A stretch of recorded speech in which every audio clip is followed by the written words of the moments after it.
अस्सलाम वालेकुम एवरीवन, कैसे हैं आप? उम्मीद है खैरियत से होंगे। मैं हूं आपका होस्ट हारून बुखारी और आप देख रहे हैं लेट्स टॉक।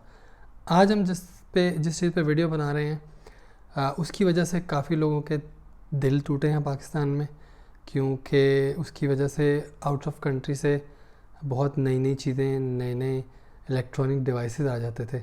लेकिन जब से पीटीए ने टैक्स लगाया है फ़ोन पे, स्पेशली फ़ोन पे, लैपटॉप और उन चीज़ों पे तो नहीं, सिम यूज़ जिसमें होता है, स्पेशली पीटीए ने जब से इसके ऊपर टैक्स लगाया है, भैया काम हो गया ख़राब। काम हो गया ख़राब कैसे? जैसे मैं बाहर रहता हूँ, मेरे घर वाले, मेरे दोस्त यार बोलते थे भाई जब आएगा तो फलाना फ़ोन ले आई, ढमकाना फ़ोन ले आई। फ़ोन ले आते थे, उनके लिए ले जाते थे कभी वो पैसे देते थे, कभी नहीं देते थे। खैर एनीवेज, वो एक अलग स्टोरी है। अभी प्रॉब्लम क्या हो गया है, पीटीए के 2018 के बाद से पीटीए ने जो टैक्स लगाया है मोबाइल फ़ोन्स के ऊपर, बाहर से फ़ोन ले जाने का कोई फ़ायदा नहीं है, स्पेशली जो एक महंगे फ़ोन है, क्योंकि इतने का तो फ़ोन पाकिस्तान में ही मिल जाता है। पीटीए अप्रूव जितना आप पाकिस्तान से दूसरी कंट्री से फ़ोन लेकर जाते हैं, फिर उसके बाद उसको अप्रूव करवाते हैं। जैसे आईफोन है, पाकिस्तान में 4-5 लाख रुपए का आजकल में पड़ रहा है, उसके ऊपर अगर आप 1 लाख 1.5 लाख रुपए टैक्स दे दें तो क्या फ़ायदा। तो इस वजह से बाहर से फ़ोन आना बंद हो गए हैं, जो कि एक तरह से अच्छा भी है, क्योंकि इसका फ़ायदा थोड़ा सा ये हुआ था इमरान खान के दौर में कि पाकिस्तान में मोबाइल इंडस्ट्री ग्रो कर रही थी। किस तरह ग्रो कर रही थी? क्योंकि इन्वेस्टर्स को दिखी अपॉर्चुनिटी और इन्वेस्टर्स ने यूनिट लगा दिया आके पाकिस्तान में। उससे क्या हुआ, पाकिस्तान में यूनिट लगने की वजह से पाकिस्तान में मैन्युफैक्चरिंग स्टार्ट हुई। पाकिस्तान में मैन्युफैक्चरिंग स्टार्ट होने से क्या हुआ, लोगों को रोज़गार मिला। लोगों को रोज़गार मिलने से क्या हुआ, लोग खुशहाल हुए। और जो छोटे मोटे मोबाइल शॉप्स पे काम करते थे, जब ऐसी कंपनीज आई, उन्होंने जो टैलेंट देखा, लोग काम कर सकते हैं, मोबाइल बना सकते हैं, सॉफ्टवेयर डेवलपर्स हैं, ये हैं वो हैं, उन लोगों को अच्छी तनख्वाहों पे रखा, 30-40-50 हज़ार रुपये पे रखा। जो वो अगर दूसरी शॉप पे 18-20 हज़ार कमा रहे थे, इससे कंपटीशन भी बढ़ा। अगर छोटे शॉप पे भी लोगों को कोई टेक्नीशियन चाहिए होता था तो उनको अच्छा पे करना पड़ता था, जो कि एक अच्छी चीज़ है। और पाकिस्तान में मैन्युफैक्चरिंग हो रही थी, और पाकिस्तान उसके मैन्युफैक्चर करने के बाद पाकिस्तान एक्सपोर्ट भी कर सकता था। लेकिन प्रॉब्लम आ गया फिर बीच में। प्रॉब्लम क्या आया? Regime change. मैं मैं बिल्कुल पॉलिटिक्स के ऊपर वीडियो नहीं बनाऊंगा, लेकिन बीच में बोलना पड़ता है। आ गया रिजीम चेंज का मसला, और जनाब आ गए शहबाज शरीफ साहब, और उसके बाद आके उन्होंने सब कर दिया बंद। अभी पाकिस्तान के हालात तो सबको पता है, मुझे एक्सप्लेन करने की ज़रूरत नहीं है। डॉलर कहाँ पे गया हुआ है, पेट्रोल कहाँ पे गया हुआ है, हमारी करेंसी का क्या हाल है, कौन कौन सी इंडस्ट्री बंद हो चुकी है। कपड़े की बात कर लें, आप नॉर्मल छोटी मोटी इंडस्ट्री की बात कर लें, फ़ोन की इंडस्ट्री की बात लें, सब सत्यानाश हो गया। इससे हुआ क्या है, जिसका मैं आपको बताने लगा हूँ कि इसका नुकसान क्या हुआ है। सब कुछ बंद होने के बाद, मैन्युफैक्चरिंग बंद होने के बाद, फ़ोन नहीं बन रहा, ये हो गया वो हो गया, उसका नुकसान ये होगा, लोग पीटीए से अप्रूव करवा ही नहीं रहे फ़ोन। पीटीए से अप्रूव नहीं करवा रहे, क्यों नहीं करवा रहे? क्योंकि पैसा नहीं है भाई। मैं 3 लाख 4 लाख का फ़ोन बाहर से लेके आऊँ, मैं तुम्हें 1.5 लाख रुपए क्यों दूँ?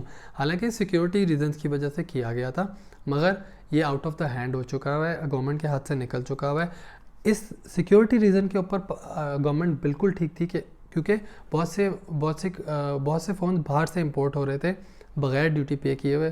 पीटीए ट्रैक नहीं कर पा रही थी, गवर्नमेंट ट्रैक नहीं कर पा रही थी कि भाई फ़ोन आ किस तरह नहीं है, डिवाइसेस चल किस तरह नहीं है, टेररिज्म बढ़ रहा था और चीज़ें बहुत सी हो रही थी। और कुछ कंपनीज़, मैं नाम नहीं लेता, कुछ कंपनीज़ बाहर से फ़ोन इंपोर्ट कर रही थी, कंटेनर में शो करती थी वो कि जी हम लाइट्स मंगवा रहे हैं, और उसके अंदर आते थे फ़ोन्स।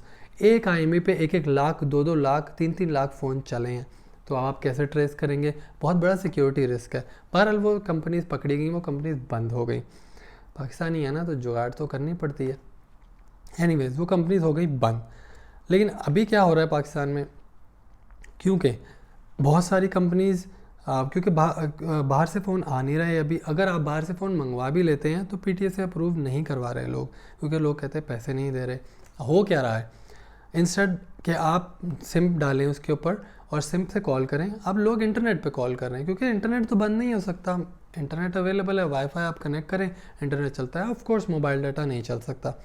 आजकल क्या हो रहा है, अब व्हाट्सएप कॉलिंग हो रही है। व्हाट्सएप के अलावा बहुत से सॉफ्टवेयर हैं जो अच्छी कॉल करते हैं। अगर इन केस आपको व्हाट्सएप पे सर्विस अच्छी नहीं मिल रही, आप बॉटम डाउनलोड कर सकते हैं, आप कोमरा डाउनलोड कर सकते हैं। इसके अलावा और बहुत से सॉफ्टवेयर जो फ्री हैं, और आप उस पर कॉल कर सकते हैं।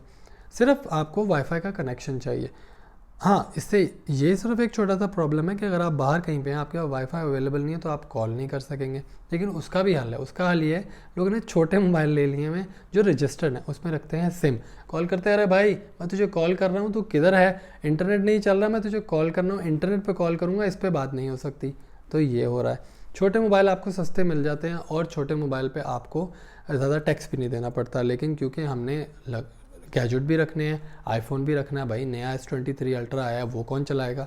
पैसा तो है हमारे पास, लेकिन गवर्नमेंट को नहीं देना। लेकिन बहरहाल गवर्नमेंट इस जगह पे गलत है। गवर्नमेंट ने बहुत ज़्यादा टैक्स इम्पोज कर दिया जो कि नहीं होना चाहिए। इसकी वजह से बर्डन आपने बहुत डाल दिया। ऑलरेडी इंडस्ट्री बंद हो चुकी है, इंडस्ट्री नहीं चल रही, ना कपड़े की इंडस्ट्री चल रही है। आपकी मोबाइल फ़ोन जो कि लोगों को रोज़गार दे रहा था और पाकिस्तान में मोबाइल फ़ोन इंडस्ट्री बूम कर रही थी, आपने वो भी बंद कर दिया। आप अगर ऑटोमोबाइल्स की बात करें तो फैक्ट्रीज़ बंद हो रही हैं। बनता तो पार्ट तो नहीं बनता था पाकिस्तान में, लेकिन असेंबल होता था, असेंबल तक बंद हो रहा है। और इनको ऑटोमोबाइल्स को वैसे भी कोई पूछने वाला है नहीं। टैक्स लगता है 5% बढ़ता है, ये लोग प्राइसेस बढ़ाते हैं 50%। 70 आती थी 1,10,000 रुपये की, इस वक्त 2 लाख प्लस है। हम 1,10,000 की आती थी कुछ गालबन, अगर मैं गलत नहीं हूँ। 1 to 5 आता था 1.5 लाख तक का, इस वक्त 3 लाख रुपए में पहुँचा हुआ है। सुजुकी मेहरान जो 10 लाख 12 लाख की होती थी, इस वक्त 20-25 लाख रुपए की मिल रही है, जिसकी औकात नहीं है भैया, मत लेना वो गाड़ी। एनीवेज, ये पीटीए को थोड़ा सा, गवर्नमेंट को थोड़ा सा सोचना चाहिए कि वो कर क्या रहे हैं पाकिस्तान के साथ। इस तरह से करने से कोई फ़ायदा नहीं होगा, इस तरह करने से टोटल नुकसान होगा। लोग किधर जाएंगे मुझे आप बताएं। मैं ऐसा जो मैं एक 50,000 60,000 रुपये पाकिस्तान में कमा रहा हूँ, मैं आपको एक लाख रुपए का फ़ोन लेके उसके ऊपर 1 लाख रुपए टैक्स कैसे दूँ। चलो 1 लाख नहीं, मैं अगर ज़्यादा बोल रहा हूँ, 50,000 रुपये 70,000 रुपये टैक्स कैसे दूँ और क्यों दूँ। क्योंकि हमें सबको पता है पाकिस्तान में टैक्स पे करने के बाद टैक्स कहाँ जाता है। हमें ट्रस्ट नहीं है, ऑफ कोर्स हमें ट्रस्ट नहीं है तो हम नहीं पे करते हैं, लेकिन ये गलत है। पेमेंट होनी चाहिए, लेकिन आपको अपने टैक्सेस पे गौर करनी पड़ेगी। टैक्सेस को देखना पड़ेगा कि टैक्सेस आप क्यों इतने बढ़ा रहे हैं। आपकी इंडस्ट्री इफेक्ट हो रही है। बल्कि कंट्रीज़ में जहाँ पे इंडस्ट्री लगाई जाती है वहाँ पे रिलीफ दिया जाता है, वहाँ पे लोगों को कहा जाता है ठीक है आप ये टैक्स आपको माफ़ है, आपको ये टैक्स माफ़ है और आप यहाँ पे मैन्युफैक्चरिंग करें। मगर पाकिस्तान में उल्टा ही है जनाब, पाकिस्तान में बिल्कुल उल्टा है। पाकिस्तान के हालात का अल्लाह ही मालिक है। हम यहाँ पे बैठ के दुआ कर सकते हैं कि पाकिस्तान में हालात बेहतर हों और हाँ, दोबारा इमरान खान वापस आए। रैप अप करेंगे वीडियो को इसी दुआ के साथ, इसी उम्मीद के साथ कि पाकिस्तान के हालात भी अच्छे होंगे और पाकिस्तान में इंडस्ट्री भी बूम करेगी, चाहे ऑटोमोबाइल हो, मोबाइल इंडस्ट्री हो। पाकिस्तान में जो एक नॉर्मल बंदा है वो अच्छा अर्न कर सके और अपनी फैमिली को फीड कर सके। वीडियो को लाइक शेयर सब्सक्राइब कीजिएगा अच्छा लगे तो। अंटिल नेक्स्ट टाइम, अस्सलाम वालेकुम।